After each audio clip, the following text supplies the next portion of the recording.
Here we are in Chicago, James Carville and I in the Democratic Convention. We're going to have exciting guests every day.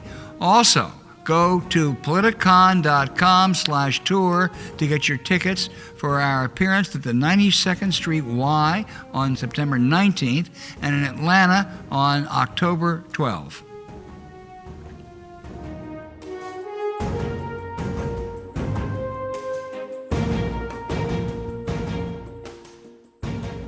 Hey, James, we are in the high cotton. I mean, we have 4 guests who are chairs of some of the most important parties, Democratic chairs, the most important states in the country. Susan Swecker of Virginia, Lavora Barnes of Michigan, Ben Wickler of Wisconsin, and Nikki Fried of Florida, all states that really will matter a lot in November. So let me just start with each of you. Susan, a couple of weeks ago, at least before Harris, Trump was making sounds that they really were going to compete in Virginia. Are they? Well, they keep saying they are going to compete and bring staff on board and set up shop. Haven't seen a lot of that, just a little bit of that. But you know what? It doesn't matter what they do. We've got our plan, and we've got 18 offices open in Virginia with Harris Waltz now, 25 by the end of the month. We've had 100,000 volunteers sign up since Memorial Day.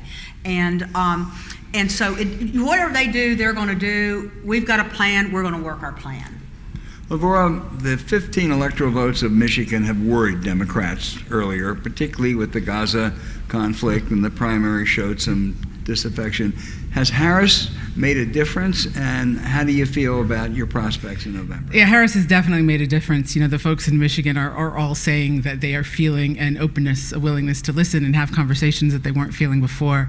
You know, these folks who voted uncommitted were always good Democrats, always part of this party, and always had the desire to make sure Trump didn't win. So that's the work we're doing together. We talk to these folks in their communities every day, and they know that Donald Trump is not the answer.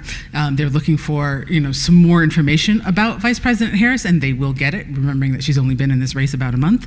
But when they get that information, they're going to come home and they're going to help us beat Donald Trump. And the Gaza thing doesn't worry you? Oh, it's a thought. We think about it all the time. We are making sure that we're having all the conversations we need to have.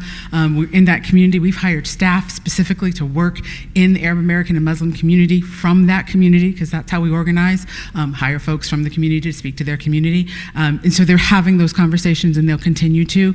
But we know that in the end, they know that Donald Trump is not who they need in the White House to further their goals. They know that. We know that. So we're going to make sure we're all come together to beat Trump. Ben Wickler, same question about Wisconsin, about what a difference Harris might make. You were worried, the party was worried earlier about black turnout in Milwaukee and about youth and other turnout in Dane, which both places you have to really, really do well. Has that changed in the last month with the change in the ticket? Wisconsin is the perpetual nail-biter state. We're the only state with 4 of the last 6 presidential elections coming down to less than 1%. And there was this period before the big shift where people were just getting so nervous and thinking all the time about who our nominee should be instead of about how to make sure our nominee wins. That has totally shifted. We are now caught in an updraft of energy that touches every single metric that we can measure. This is true for black voters and Latino voters and white voters and Hmong voters. This is true for young voters. This is true for older voters. It's true in Madison and Milwaukee and in rural Wisconsin and in the small and medium-sized towns all over the state. Every single thing we can measure is going in the right direction right now, which is not to say it's a sure thing. It means that we have the energy to make this the kind of fight where we grind it out, and even if turnout skyrockets on the other side, which we have to be ready for, even if that happens, I think we're going to overtop them and win Wisconsin. Nikki, Florida's been a great tease for Democrats in the last 2 presidential elections, I noticed the other day Republicans now have a huge registration advantage. You also have some pluses. You have abortion and marijuana on the ballot, which presumably would bring out some of your voters. Do you really have a shot in Florida this year? We do. We have a huge shot. And even the misrepresentation of the voter registration gap. And I think most people, not only in Florida but across the country, don't understand exactly what happened. So in 2022, under the leadership of Ron DeSantis and Republicans, they passed a new law that every single year there has to be list maintenance for the supervisors of elections. And they changed the definition of an active voter. So last year alone, 880,000 Democrats ended up on the inactive list. And that is what's making this difference. They all can still vote. And of course, there's a disproportionate amount of African American and Hispanics that are on that list. About 40% are African American and 30% are Hispanic. And those are people that may not have voted in 2022. I think that is historically known that the Democrats, the bottom fell out in November of 2022 with 1 million Democrats not showing up in the gubernatorial race. And a lot of those people end up on this inactive list. So when we are able to talk to those voters who may not have been feeling touched in the last 2 election cycles, have a reason to come out this time, they all can vote. And that's how we start to make up some of those gaps. And Florida has now almost 1/3 of our electorate is independent. And they have been breaking for Democrats 65 to 70%. We saw that in the mayor's race in Jacksonville last year, flipping one of our House seats this year. And so when an energized Democratic base that is organized, that is boots on the ground, we too have about 25,000 new volunteers just in the last 3 weeks. And we have a new organization that's organizing, that's putting all those boots on the ground. We hit 1 million doors as of this past weekend from the beginning of 2024. 1.3 million phone calls in the last, since getting up to our primary, which is on tomorrow, Tuesday. And so these are the opportunities. So collectively, we have an energized base. We have a state that is pissed off that Ron DeSantis has taken us into such an extreme direction. In which property insurance is still the #1 issue. Property insurance under DeSantis' leadership, or lack thereof, has grown 400% since he became governor. It's the highest in the country. 6-week abortion ban, book banning, decimation of our complete education system, both from K through 12, higher ed, abortion's on the ballot, cannabis is on the ballot, and a fractured Republican Party. Ron DeSantis doesn't want Donald Trump or Rick Scott to win. It hurts his brand. He'd rather see them lose, and so he can go out in 2028 and say, see, I should have been your nominee in 24. So there's interesting dynamics that are happening in our state. On top of that, we are the second largest student population outside of California, between our state universities, our HBCUs, our colleges, and when they are energized, and we have been doing dorm storms all week and seeing just huge numbers of voter registration to that generation, all of these things are converging at the same moment of a perfect storm that don't sleep on Florida. James Carville, don't sleep on Florida. I'm going to go in reverse order, so Nikki, you He's going to tear apart my argument. We obviously text each other a lot, and if you could just talk about how important and critical insurance pricing is in Florida, and why do we think that might be not a sleeper issue, but a huge issue? And talk about what's happening, because I also have a place I live in the Gulf South myself, so I know a little bit about insurance rates.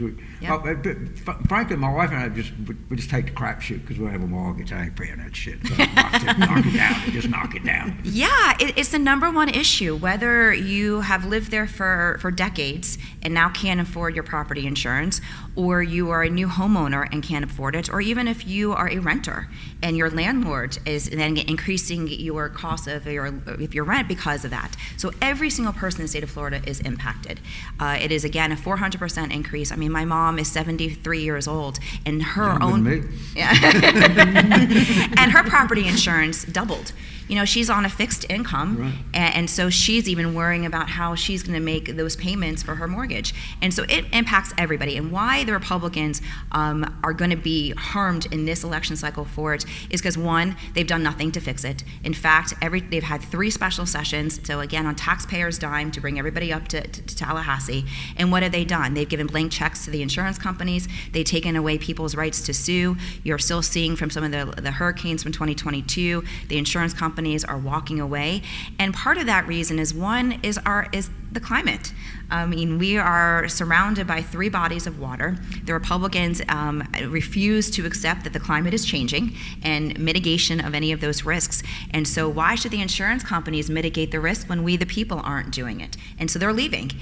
Even Citizens, which is supposed to be the insurer of last resort, in a lot of cases is the insurer of only resort, they too have asked for the largest increase this past last month. And if in fact we get hit by a hurricane at Cat 4, Cat 5, it will literally bankrupt our state. We are sitting at $530 billion of exposure. And people in our state don't understand that when Citizens has that type of exposure, it's the people that cover those costs, because every single homeowner that has an insurance policy will then be responsible, even if it's not Citizens, they are responsible. It's a hurricane tax.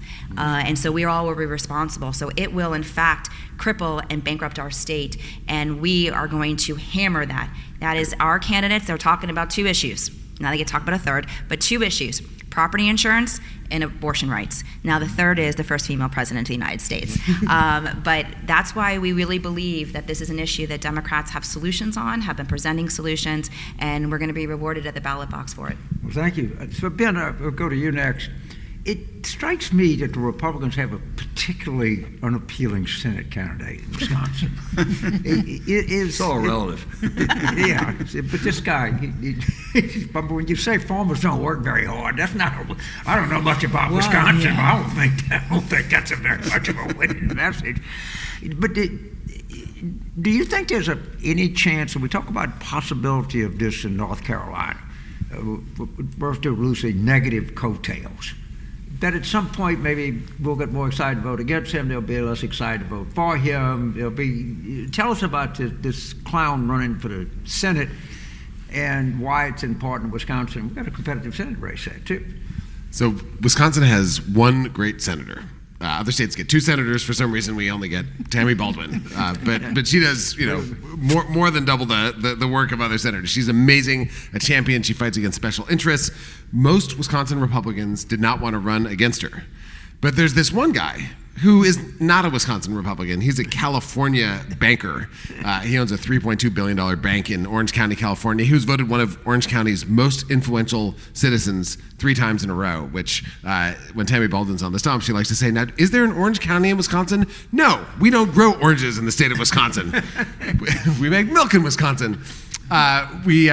So Orange County banker Eric Hovde, he grew up in Madison, moved to Washington, D.C., got rich, came back to try to run for Senate in 2012, lost the primary to the person who then lost to Tammy Baldwin, then moved out to California, made even more money, flirted with running in 2018. Now he's back.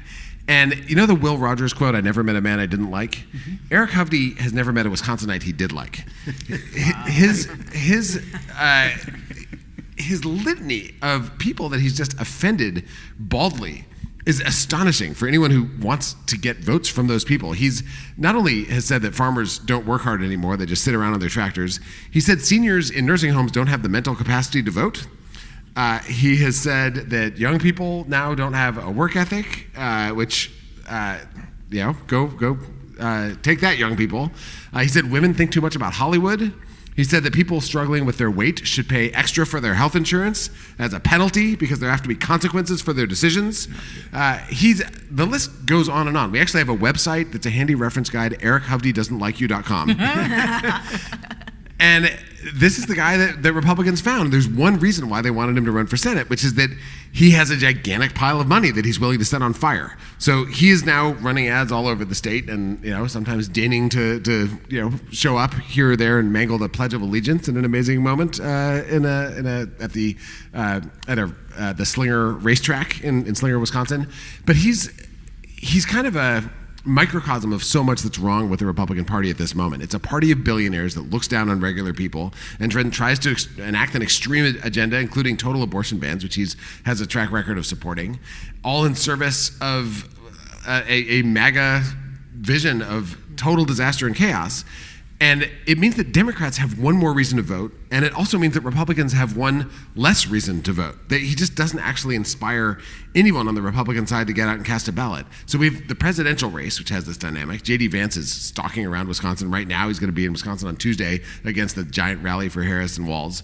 We have Eric Hovde. We have, in the U.S. House, we have a guy like Derek Van Orden, who has made a name for himself nationally by screaming obscenities at teenagers in the U.S. Capitol, possibly under the influence, not entirely clear, and being denounced on the Senate floor by Mitch McConnell, as well as by Chuck Schumer, for yelling at these teenage Senate pages, which is just a disgrace to our state. This is the same guy who was on Capitol grounds on January 6th and then deleted his tweets and lied about it afterwards. We have screenshots. So that's in the House. And then we have our state legislature, where the Republican Party has been a complete disgrace. And now they are facing fair maps for the first time in 14 years. So at every level of the ballot, we have Republicans who energize Democrats and Democrats who energize Democrats and Republicans in disarray. That is what gives, I mean, even in a state, Wisconsin is the fourth hardest state to vote in the country, second hardest state to register to vote. Even with the unions have been smashed by Scott Walker and the Republicans, even with all the rules rigged against us, that kind of energy and the contrast with our candidates gives me enormous hope as we go into the fall.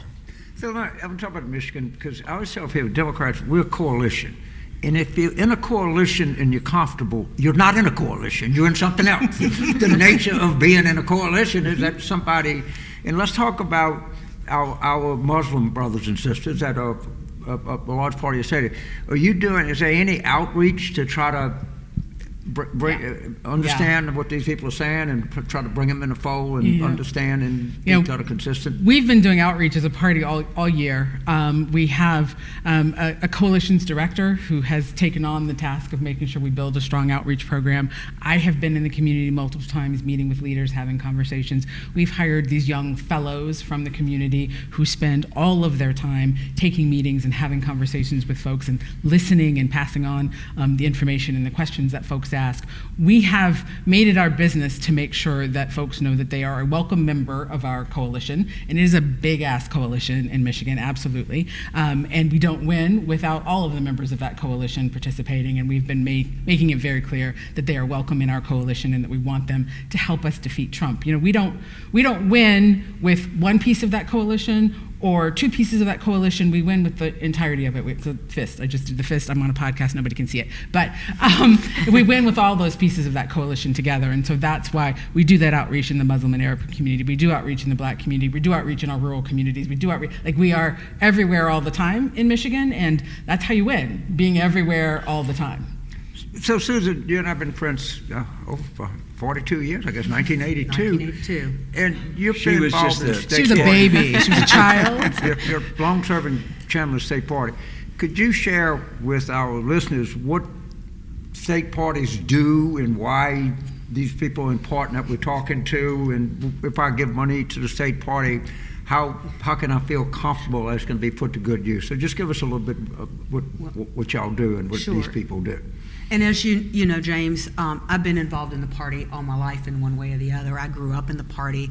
I was county chair of Highland County Democratic Committee at age 22, smallest Yesterday. county in the state, more sheep than people. But you know, I came up through the party, so I under people like Lavora did too, who is got her start in Virginia with Alan Diamondstein and other great leaders who brought us in. So I always saw value in the party. And when the party chairmanship opened up, I made a conscious decision to run with encouragement from our leaders. But part of the reason I was running was to, and I put this in my announcement, to put a permanent infrastructure in place so that, you know, in Virginia we have elections every year, so that we weren't rebuilding something from year to year or who was party chair to party chair, and that we would be sustainable if we didn't have a governor. Never thinking that would happen, but lo and behold, it did. And I have to say, our plan worked. Our plan has worked. I mean, yes, I have been chair for longer than Joe Fitzpatrick, James. Joe Fitzpatrick was chair in Virginia, remember him, for over 7 years, and I'm on 9, so it's about 3 lifetimes. But what I am really, really proud of, there are a lot of things, but we were, you know, I did not know exactly what would happen after we not only lost the governor's race, we lost the statewide ticket, and we lost the House. So we put all of our focus on getting back the House and keeping the Senate. And we were on our own for a lot of it. A lot of skeptics across Potomac didn't think we could do it. But with, our 2 U.S. senators, our leadership in the House and Senate, we pulled together and strongly opposed Glenn Youngkin's move to the far right and his doubling down on the abortion ban and so many other things, and we won. So that's one of the things that you get for your money, is a strong state party who is able to weather the storm, no matter what's happened, be able to communicate the message, do the hard work of showing up, as Lavora just talked to, in all these communities, because I take to heart the words of a very wise president, Bill Clinton, who said politics is about addition, not subtraction. And it has been, it's just, you never give up. You keep fighting. That's why it's really important as a state party, because we're all friends, us chairs, and in this together. But it's really important work what Nikki's doing, because I'm lucky. I have a great stakeholders, great Democratic leaders that have been very, very helpful. But damn it, that's a really hard job when you're in that hole. And I remember those times in Virginia, and you can't give up because things atrophy if you give up. Yeah, I'll make one point and I'll turn it over to Al. We selected these 4 state party chairs because not all state parties are created equal. Just frankly, some are better than others. These are, in Al and I's opinion, 4 of the best state parties in the United States. And all 4 of them do a terrific job and very important job, and we're very glad to have them. Albert, to you. Well, let me throw it open. How worried are any of you, and everybody jump in here, about voting suppression before the election and counting issues after the election? Well, I can start. We are very. One, because our Secretary of State is a QAnon, who is appointed by Ron DeSantis. And so we have both a voter protection team inside the party as well as in the coordinated campaign for Harris, because we know the games that will be played.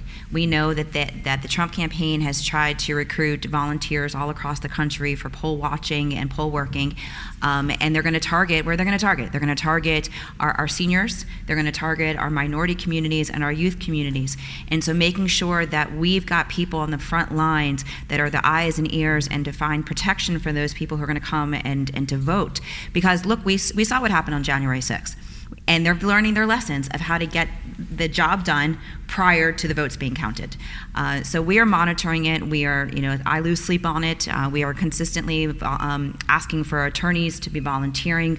Our goal is to have an attorney at every single one of our polling locations across the state of Florida, and is, of course, being ready for the canvassing boards. And they continue to change all the laws of when they can kick out vote-by-mail ballots. They also wiped out our vote-by-mail. Every 2 years now, everybody has to re-sign up. So we know that Democrats have had a 3-to-1 advantage on vote-by-mail returns, and we have to start all over again December 31st of this year for the next election cycle. It's real in Florida. It's real everywhere, actually. If you think about, like, in Michigan, I'm going to go out on a limb and say we have the best Secretary of State in the country in Jocelyn Benson, but we also need to have and do have a full-time voter protection team. We've had one on staff at this state party since 2018, because this is work that goes on all the time and in the local communities. In Michigan, elections are so decentralized that we have to spend a lot of time talking to over 1,000 clerks about election processes and making sure that we are protecting that vote for everyone. So we've got that big team. We've got lawyers who are ready for anything. The conversations they've had about the eventualities or the possibilities that they are prepared for have blown my mind. The things that I would have never thought could possibly happen in this country, they are ready for pre-election and post-election. And I think it's important that in all of our states, we are ready, just like Nikki said, ready for whatever's going to come, because they are coming. They've shown us a little bit of their playbook before. We've even had in Michigan a local clerk try to deny canvassing and accepting the election results in a small May election, just, I think, to test the waters and see how we would respond. So you have to worry about, statewide you're great. Right. You got a great Secretary of State, governor, attorney, but counties. Exactly. And that's more of a challenge than last time? I think so. I think what they did after 2020 was pay a lot of attention to who their clerks were going to be in these local counties and who were on their election boards, and they have put some of their most radical MAGA people in those places. So one of our projects has been sort of a clerks project where we're trying to run against these clerks and win these seats. We've won some of them, but not all of them. So there are plenty of clerks in Michigan who are MAGA clerks who have been very clear that they deny the election from 2020, and we expect that they will try something, we're not sure what it will look like, to make it hard for us to certify these votes. Let this me summer. We have make the a same- good point, and I'm going to go to Ben and Susan. What you're listening to is why you don't need to donate to the state parties. Right. Because you know these legal issues are sitting there, you know they're right, you know they're going to try it, and the state parties are the people that put the legal teams together, exactly right. okay, Yeah. in that state. So I just... Thank you for that. The rest of you, but I just wanted to make that point, why this is critical. Go ahead, Ben. That's exactly right, and I think Wisconsin is a very similar situation to Michigan. Wisconsin has also famously decentralized election administration, 1,850 municipal clerks. For us, it's not even the county level; it's each individual city, village, township in our state has a local clerk that runs the election right there. We've seen attempts at election sabotage and subversion at the local level. We had to recruit poll workers last year to submit for this year, which means that if you're not running a year-round program, then you miss the boat. They're legally required to choose from submissions from each of the parties before they look to other lists for potential poll workers. So we are running a huge voter protection operation. We have the state actually doesn't compile lists of early vote locations, so that's something that our team does, city by city across the state. Vote.wisdems.org. You can find that list of local polling locations. You can volunteer. But I will say something else. So in Wisconsin, we have a state Supreme Court majority that is now progressive, that is now actually believes in democracy. We came in within one vote of our state Supreme Court overturning the last election. And the objection by the swing voter was that the Trump campaign waited till after the election to start filing their lawsuits. So they had a game plan for how they were going to change this time. If we hadn't won the Supreme Court in 2023, we'd be in tough situation. But the best protection in this election is to win big. Yeah. They cannot steal a landslide. In Wisconsin, you can't call for a recount if you win by more than 1%. Now, we had recounts in both 2016 and 2020 because we didn't clear that mark. But our biggest goal for everyone to know is to get more voters out so that we're outside the margin of stealing the election. And that is something that if we have multiple paths to 270, if we win by bigger margins in each of these states, then we'll know that once we win, we win. And that is goal one. Ben, would you know what to do with a landslide? We got a little taste of landslide territory in our state Supreme Court election in 2023, and it tasted good. Tasted good. That was a squeaky cheese curd, I'll tell you that much. Susan? Yeah, we're a little bit like Lavor's situation. When we had the trifecta some years ago, we Democrats passed election reform that made voting in Virginia a lot easier and more accessible. What we have seen is the Republicans still put in bills to try to repeal that, and fortunately we had the blue brick wall in the Senate and now the House that stopped that. But where they are making their mark, and this is why, like the rest of you all, our big part of our budget is voter protection, and it has increased every year that I have been a state chair because it's more important. But the party in the governor's office controls the local electoral boards and they go flip 2-1. And back when I started out and got to know James, those jobs were seen as kind of rewards for service. You didn't really have to do that much. And now it's a full-time commitment of being ever vigilant. And a lot of the local electoral boards, again, and they've been advised to do this, they've pulled back the Sunday voting, they've pulled back satellite locations, they've drop boxes, all the things that, they're just slowly trying to repeal them on the local level, and we have the same kind of effort going on, and you just have to stay ever vigilant. But I thank you for mentioning that, James, because I didn't. But again, like, that is a key piece of all of us, is like help fund that, because it's really critical. Go ahead, Al. Well, I'm going to talk about down-ballot a little bit, but 3 of you have Senate races this year, Michigan and Florida and Wisconsin. and you have I have a Susan. Senate race. I have a Senate race. I get these emails from Tim Kaine that says Virginia will decide which party controls the Senate. But if Virginia decides that, you're going to have a lot of Republicans. But in any event, you do have a Senate race, and you also have several competitive House races. Yes. Down ballot, what difference has the change in the ticket made for November? You know, in Michigan, we run a fully coordinated campaign. Everyone folds in.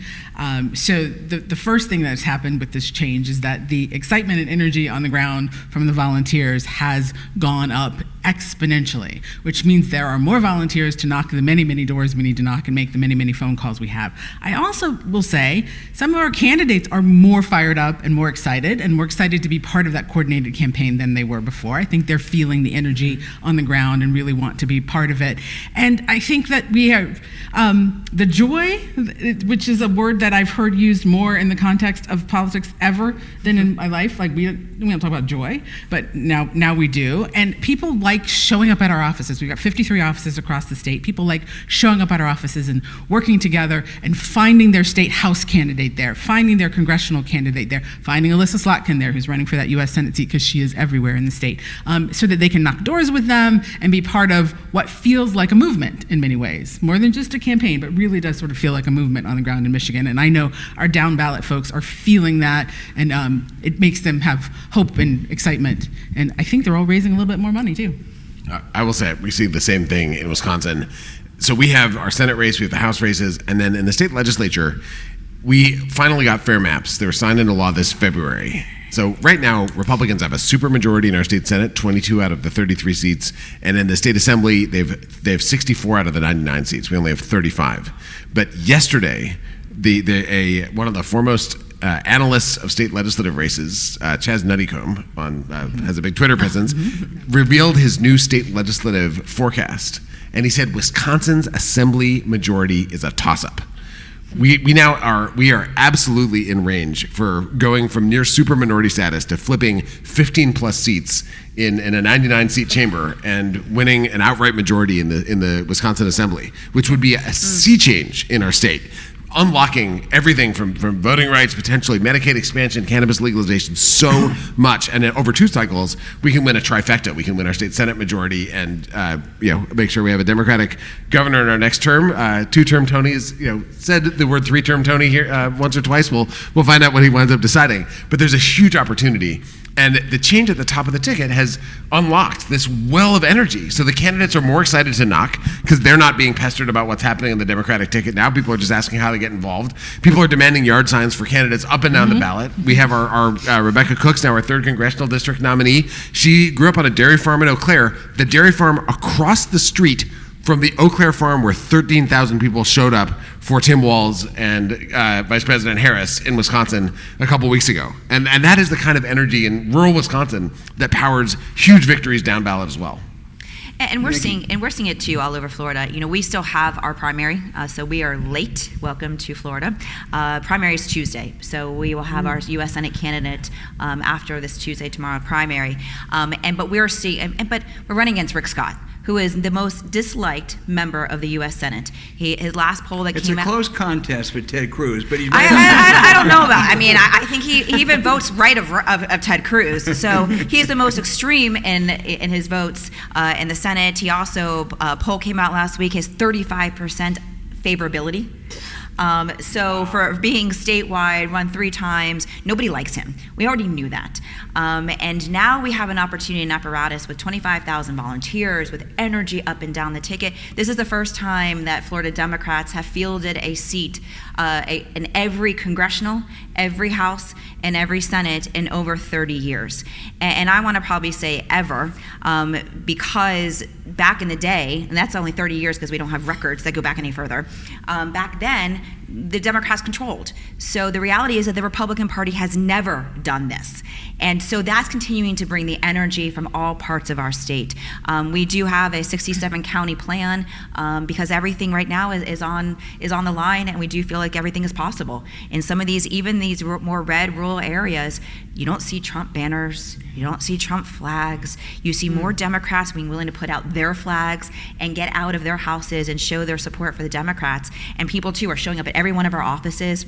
We have 300 new volunteers in Okaloosa County, which is Matt Gaetz's hometown. So that tells you everything you need to know, that Florida Democrats are energized by this moment, and Republicans don't like Rick Scott. So as long as we continue doing our job, giving them hope, giving them opportunity, and of course, if one of our candidates who is a female comes out of the primary, that adds to the conversation about women in power and women opportunities, and it will be, I believe, our first female U.S. Senator coming out of the state of Florida. Susan, pick up on this, but I also, our friend and colleague Joe Klein wrote something that really captured my attention this morning. He said, I've written a lot of bad things about Donald Trump. I've called him a lot of names, but I'm about to call him something I've never called him before, which is boring. We're really getting, people are getting, is there an element of that there? And how is that, affecting, we were talking about down-ballot races, but just give your sense of that, Susan. No, he's a lot less interesting, than the 2015 Donald Trump riding down that escalator. And it seems like to me he's just kind of old and grumpy. And look, he's mad. He's mad that he had a plan, and the plan got disrupted. And you know what? You don't think he's better looking than Kamala Harris the other day? Yeah, right. I mean, it's even hard to believe that stuff is just even like coming out of somebody's mouth that's a nominee for, the highest office in the land. But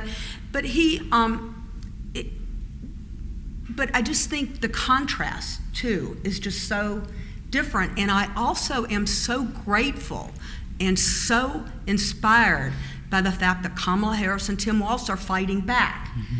I think when Trump first came on the political scene, no one knew how to, that isn't real, and he was gonna be real or whatever.